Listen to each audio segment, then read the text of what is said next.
Hello, everyone, and welcome to Kind of Fruity Podcast. I'm Misfit. Today it's just going to be me. This last month has been kind of interesting. My work schedule has changed a little bit, so I haven't been able to record as many episodes as I would have preferred. We've got a lot of topics that I want to talk about, but as it turns out, November's been quite a month so far. So I'm just gonna dive straight into why the picture, if you're watching the video of this one, is a pride flag at half-mast. So Saturday night in Colorado Springs, Colorado, there was a shooting at a gay nightclub called Club Q. 5 people were dead, and another 18 were injured before the gunman was eventually stopped. As tends to be the case, there's a lot of media frenzy around it, and without a doubt, within the next couple days, you're going to start seeing the usual let's ban gun arguments or nah, my rights arguments from the right, as well as some of the more libertarian-minded folks out there. But eventually, as always tends to be the case, the government's not going to do anything about it, because when have they actually ever done anything? Now, as always, when it comes to times of crisis, if you're looking to send support, make sure that you're doing your independent research onto different foundations or different crowdfunding options for anything like that. It's kind of hard sometimes to tell if the money that you're actually sending out is going to go to help support the cause that you're trying to, or help the people that were victims of either an attack like this or any other sort of catastrophe. As it turns out, on Twitter, GoFundMe has actually posted a list of some funding projects that have been more or less verified to actually be benefiting people in the Colorado Springs area who've been affected by this. So, big up on them, I guess. Now, interestingly enough, as tends to be the case, all the politicians are going about doing their little thoughts and prayers tour, just like any other case. Any school shootings or anything of that nature that's ever happened in the last couple of years. It's always the same cycle. But, interestingly this time, one of the Colorado congresswomen, Lauren Boebert, has actually posted a little thoughts and prayers thing on Twitter. The news out of Colorado Springs is absolutely awful. This morning, the victims and their families are in my prayers. This lawless violence needs to end, and end quickly. Now, what's interesting about that is she, along with multiple others on the GOP, have traditionally been very pro-gun. They've never really supported policies that would cause any sort of restrictions on gun ownership, whether it be as simple as types of weapons or magazine capacities, or even something as simple as background checks. They're always in opposition to that. While I can understand some of the libertarian arguments against it, the system as it exists now is fundamentally flawed, and I'm sure most people can agree on that. Not many people will seem to agree on the cause, or why it seems to target minority communities much more than it does for white communities, but that does seem to be the case.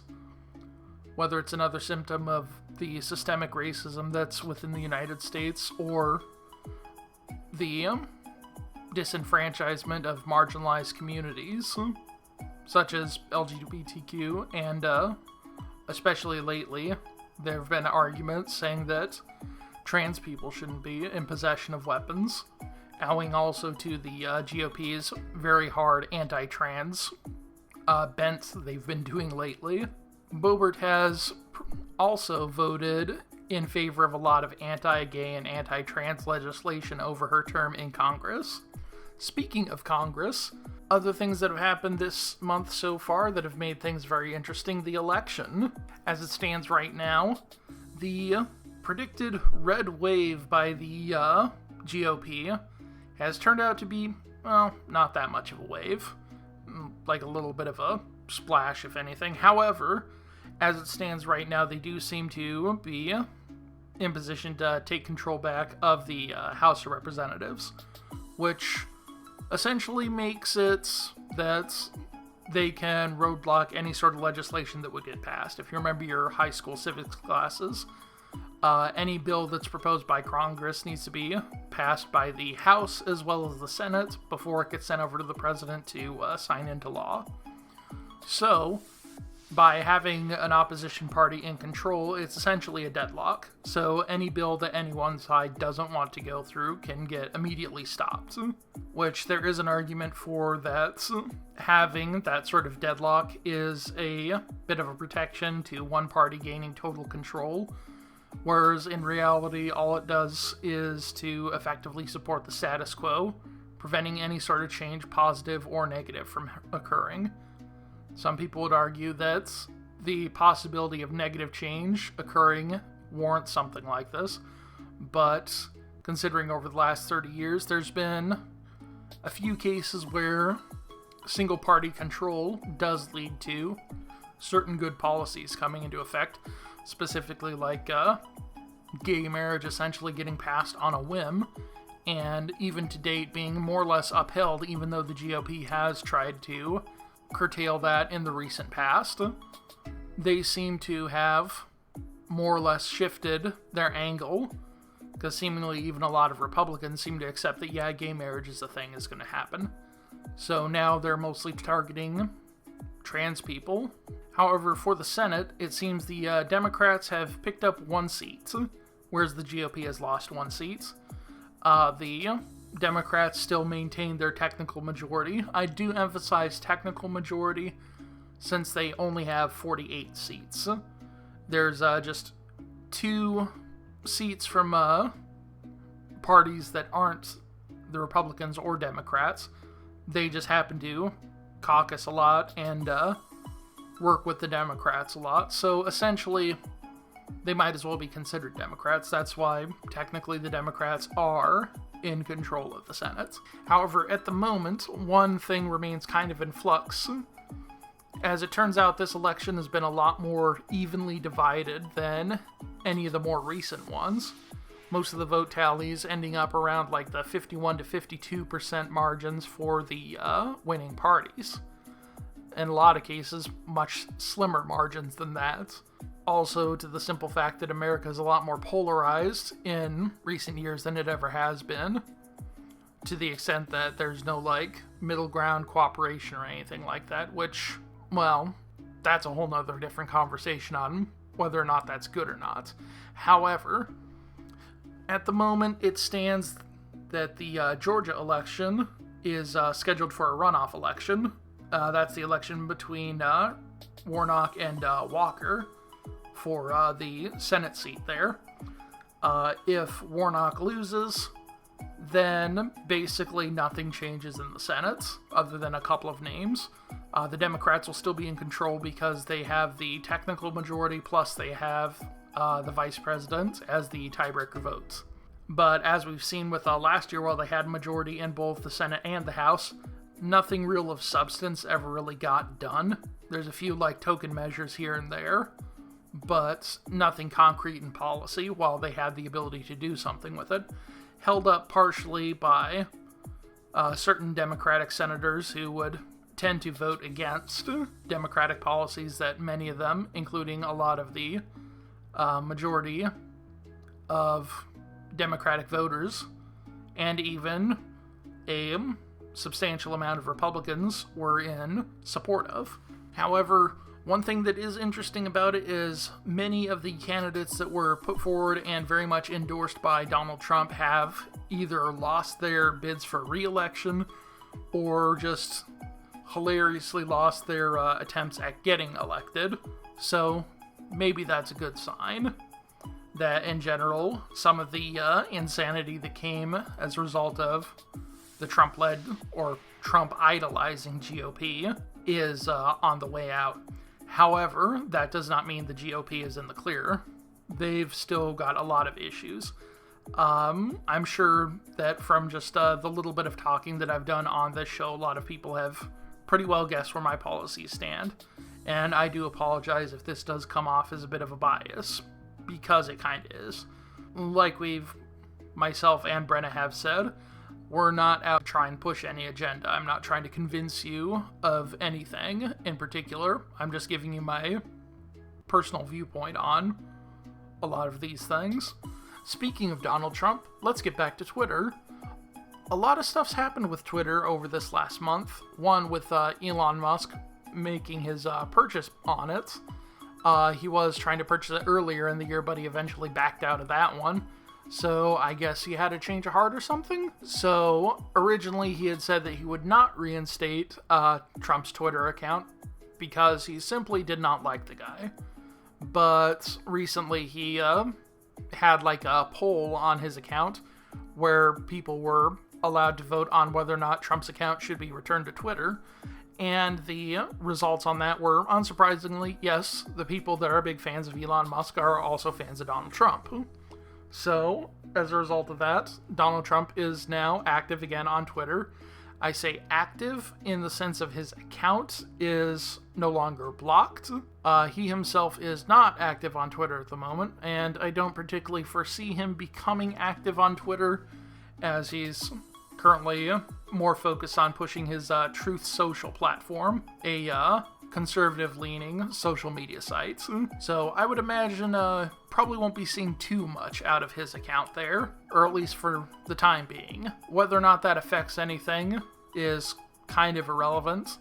Yeah, if bad opinions are easier to access, then that does sort of perpetuate more harm. But at the end of the day, the people that are receptive to his kind of messaging are still going to seek it out. Like, from a personal standpoint, my own father, back when a lot of right-wing talk shows and stuff were limited to AM radio or even on shortwave radio, for anybody who even has a clue what that is anymore.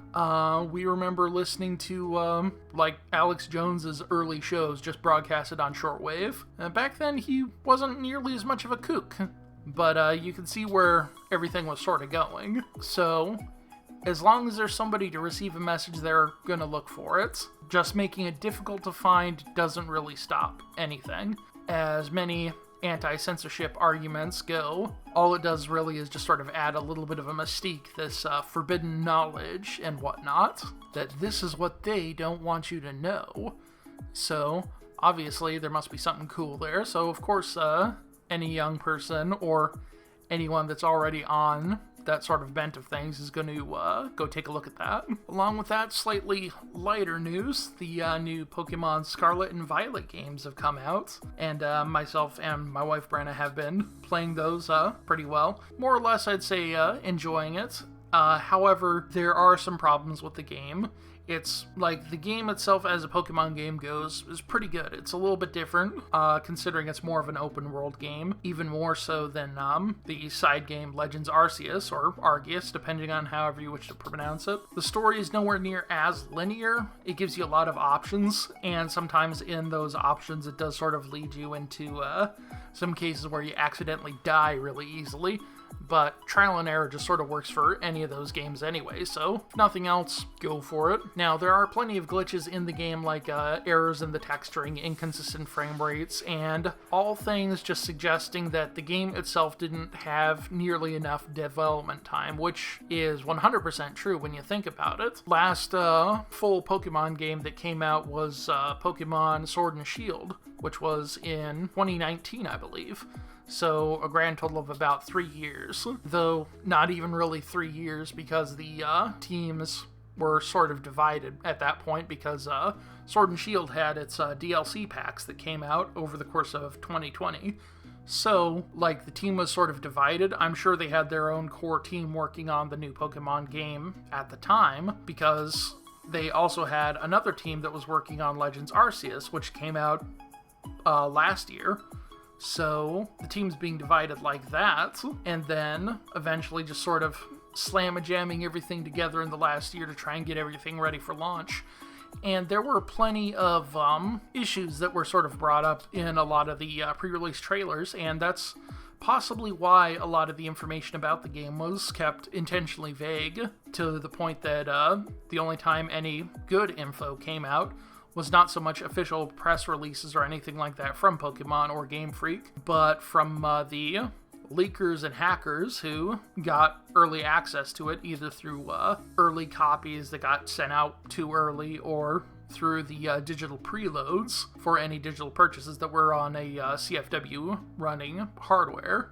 We won't go into any of the specifics on how to do that because this is not that kind of show. But I am by and large in support of software piracy in the sense that if you can't afford it now, but you intend to buy it at some point, then honestly, what's the harm?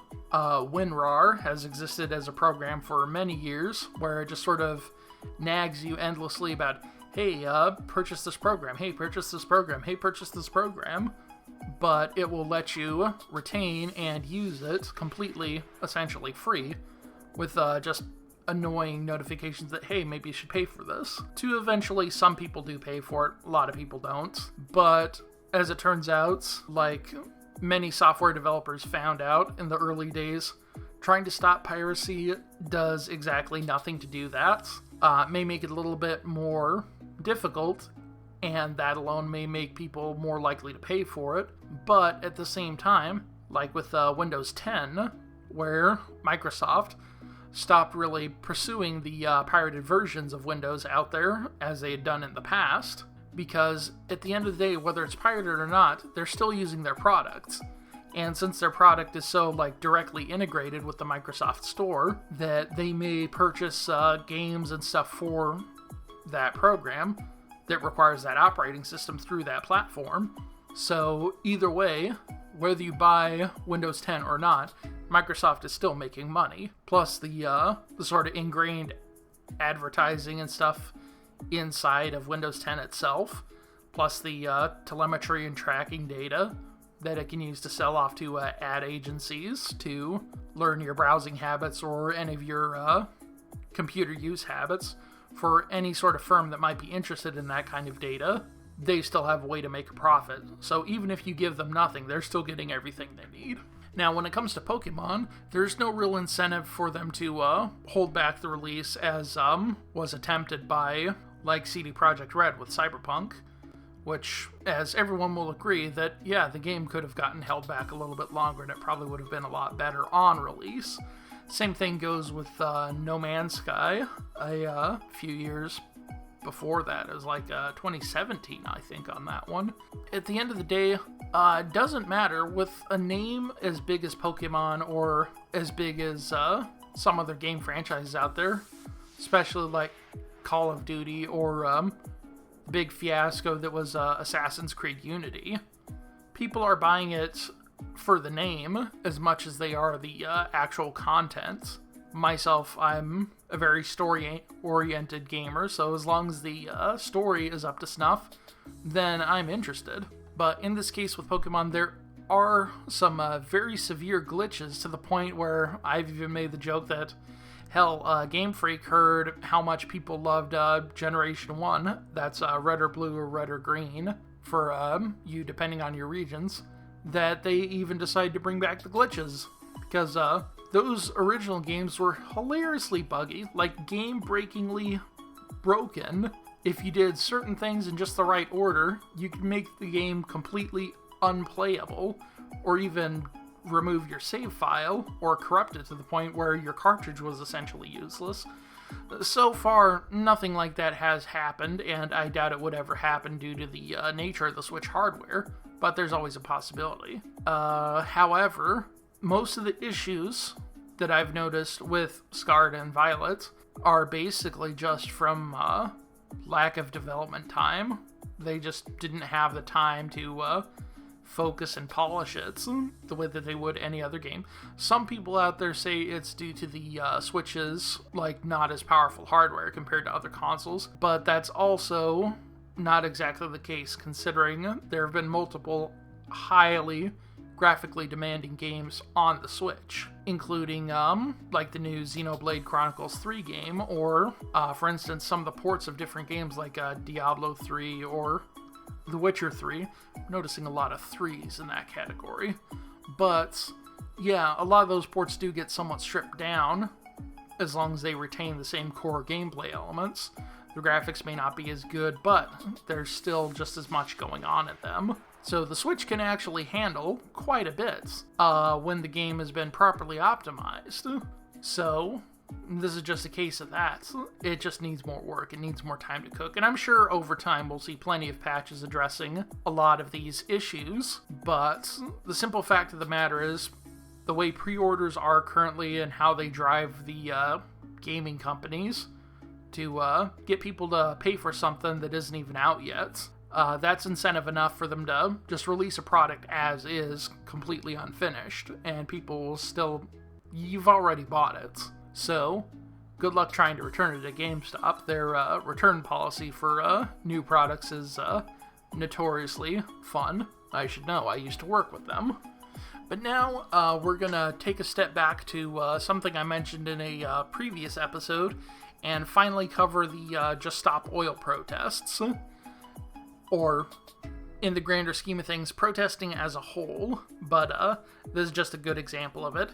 So, in case you've lived under a rock for the last month or so, Just Stop Oil is a UK-based organization that, as the name proposes, it supports stopping drilling or any sort of attempts to gain new sources for oil. As you can gather from that, it is a very eco-centric environmental activism group. Its demands are that the UK government makes a statement saying that it will immediately halt all future licensing and consent for exploration, development, and production of fossil fuels in the UK. This would be a important and critical step towards helping to stave off the drastic effects that climate change is predicted to have for the future. In the grander scheme of things, just stopping the UK from producing oil is not really going to help that much, but if you can get one nation on board with that, that'd be a great start. The reality of it is that regular everyday consumers, that's the person who's driving their kids to soccer practice, or the guy who's driving off to work, or the mom who's got to run off to work herself or whatever, or the multiple car families that have multiple different jobs in different parts of town, or sometimes multiple towns over where you got to do a lot of regular commuting.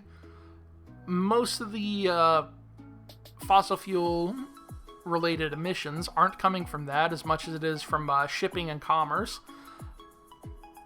Logistics is a huge consumer of oil and natural gas. Many of the tanker ships and freighters that are carrying products overseas, the commercial airlines, or the passenger airlines as well, any of those planes, they go through fuel incredibly fast. So just getting the regular citizens to put their recyclables in the right bin isn't necessarily going to be the only step.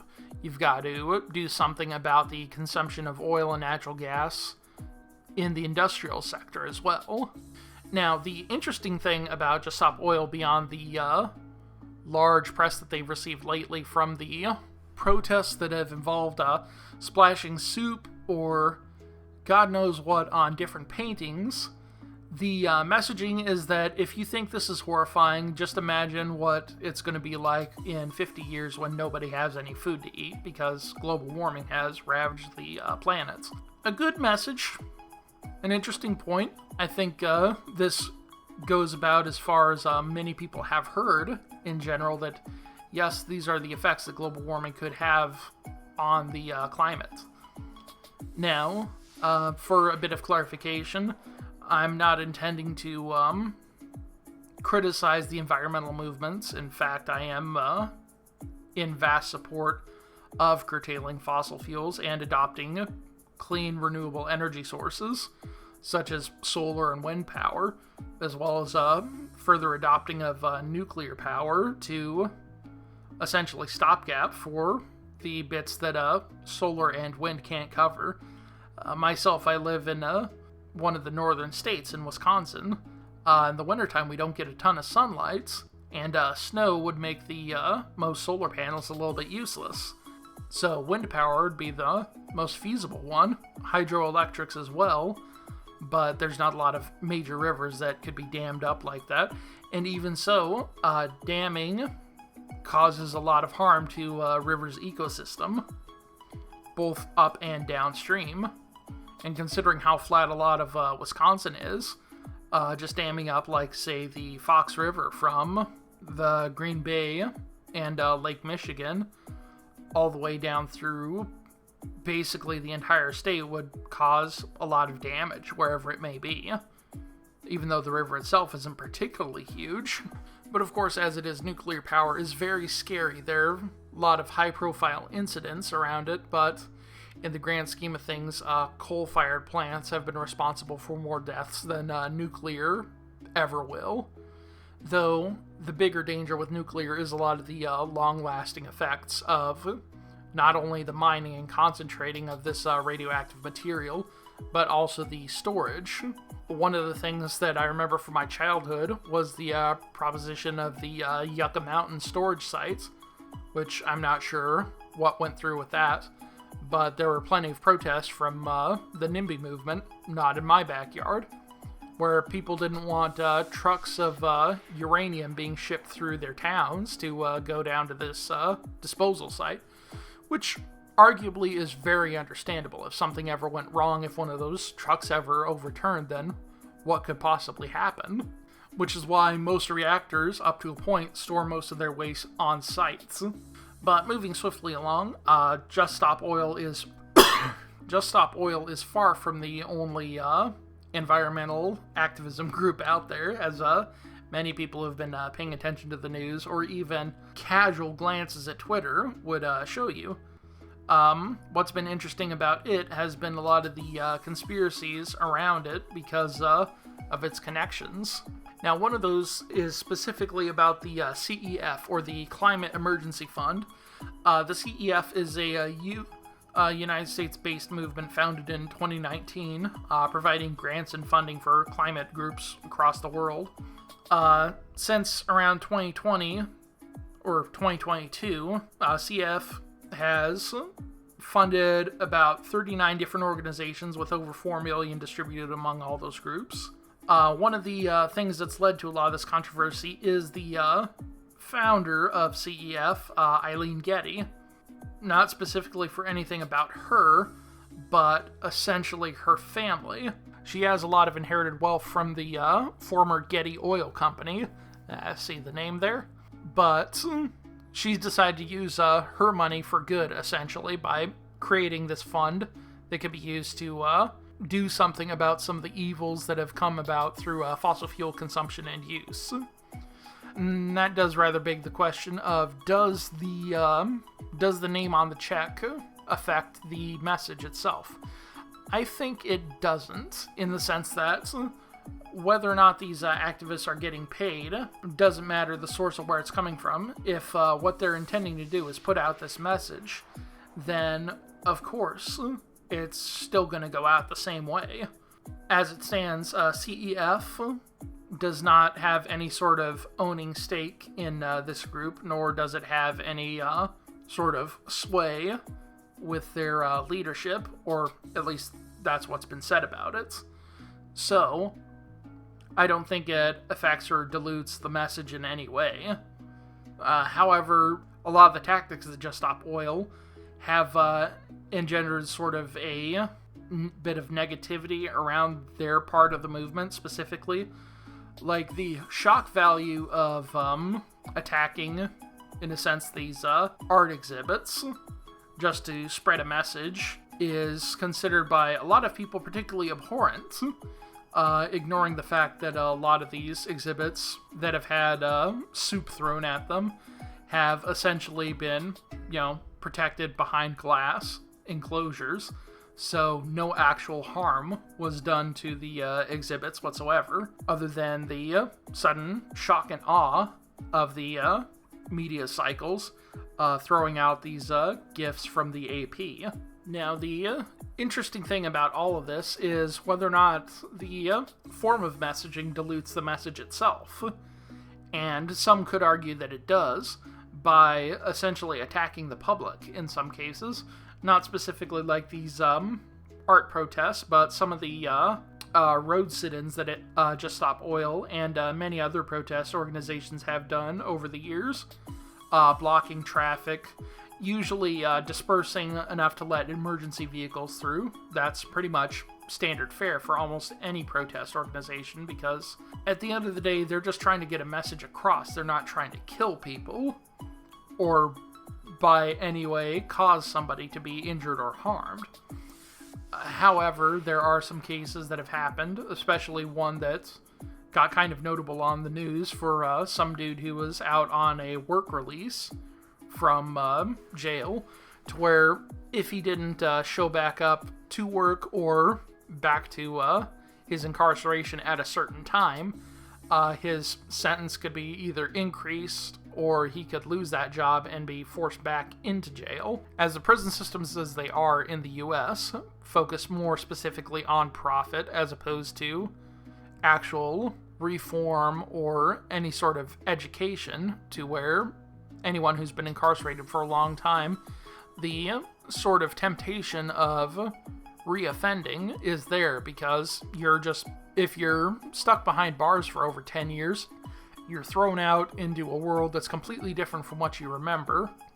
All your skills are more or less irrelevant now, so you've either got to relearn it or just settle for some low-paying job until you can either find the time, which you won't, to take some sort of courses to actually get up to speed in whatever field that you prefer, or even try to learn something new. The problem is most lower paying jobs, or anything in like simple service industry or any sort of customer facing application like that, while there is policies on the books for many organizations as well as actual laws saying that you can't discriminate against felons or anybody with a criminal record, that does happen. Just because you have a law on the books doesn't mean that it's never going to happen. It just means that if it happens and it's reported, then maybe somebody's going to do something about it. But frequently, in many cases, it doesn't. Equal housing opportunities have always been a good case for this, where, yes, no matter what the color of your skin, no matter your religion, no matter your sexual orientation, you are supposed to be able to get a house, but they will always find some reason to deny it to you. Whether you've got unstable employment by their definition, so you don't qualify for it, or you don't meet a certain amount of income, so they'll disqualify you for it on that, or you're a single parent, or maybe you're Muslim, maybe you're Mexican, maybe you're anything other than the exact white archetype that they want to have in their community. But that's sort of a problem with some protests, is when they essentially turn against the public to try and portray their message. That's where a lot of it gets lost along the ways, because you're always going to run into that one person who's going to take the opposite opinion just out of spite, as opposed to any sort of actual either personal beliefs or any sort of education, or even just turn people off in general of being receptive to that kind of messaging. So that's always a risk, as it was with some of the BLM protests in 2020. Now, my one big caveat that I will apply to that is that when it comes to protests or anything remotely in that vein, property is not people. So if in your actions all you're doing is harming property, and that property is owned by some corporation, in the grand scheme of things, all they're going to do is just collect the insurance on it. You're not really hurting them. But you can make a statement through that. Now, if you're harming somebody's personal property, like if you're burning some dude's car just because it happens to be in the way, then yes, you are causing harm to that person. Because in today's world, if somebody doesn't have access to regular transportation, you've essentially remove that person's ability to get to work and support either themselves or their family, or even get themselves to their medical appointments or anything like that. Some cities, or even smaller towns, just simply don't have the kind of public transportation infrastructure that's would be needed in a more green-focused economy, or even just world in general. Even here in my town, our buses stop running after a certain point. There's some days they don't even run. Now, one thing that is interesting for Just Stop Oil, as well as many other organizations out there, including a lot of other climate organizations, is the fact that they accept cryptocurrency as a form of donation for their efforts. To me, that seems almost antithetical to their message. Currently, crypto does consume way too much energy and, in general, is part of the problem. However, it's nowhere near as much of an issue as a lot of people would like to point out, but it is an issue that they're essentially supporting something that would cause the need for more fossil fuels, as less developed countries out there, and including the US, still burn primarily coal for most of their power production. However, there are some cryptocurrencies that have recently changed over to a different model that essentially is not really neutral, but much lower in terms of what it requires for processing. Ethereum mining, as it used to exist, is not really a thing anymore, because you don't have to power a whole bunch of computer graphics cards or anything like that to mine it anymore. I'm not sure on the specifics of what that really ends up being.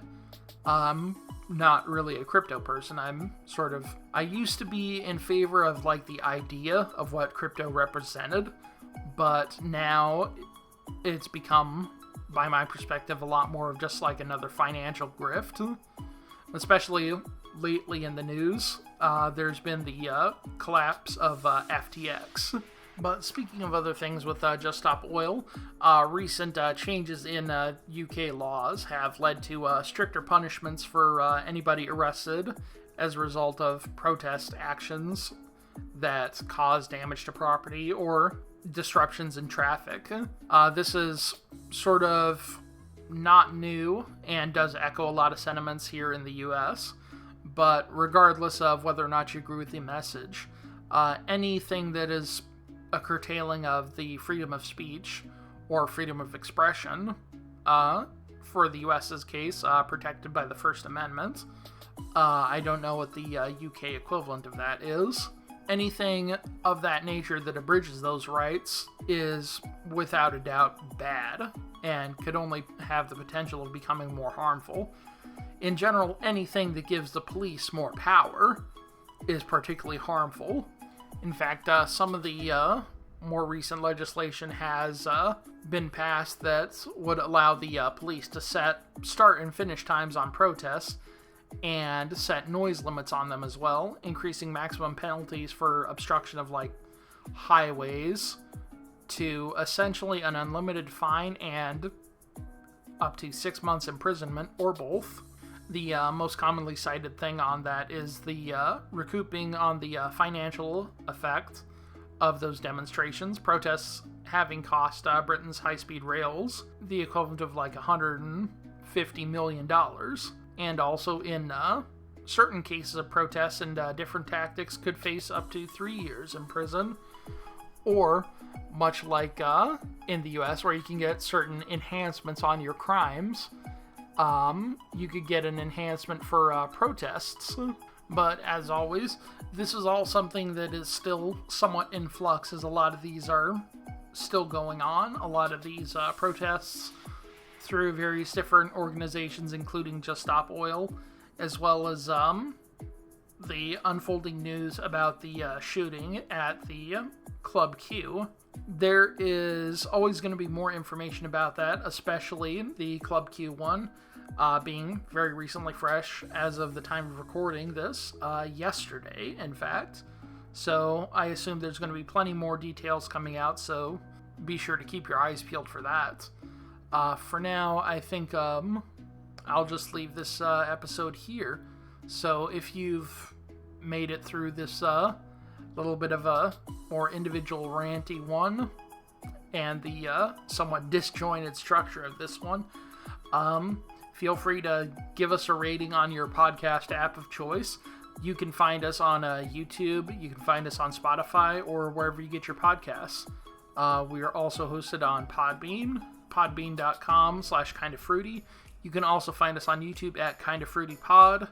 You can also find us on Spotify or wherever else you get your podcasts. So for Kind of Fruity, this is Misfit signing off. Have a good one.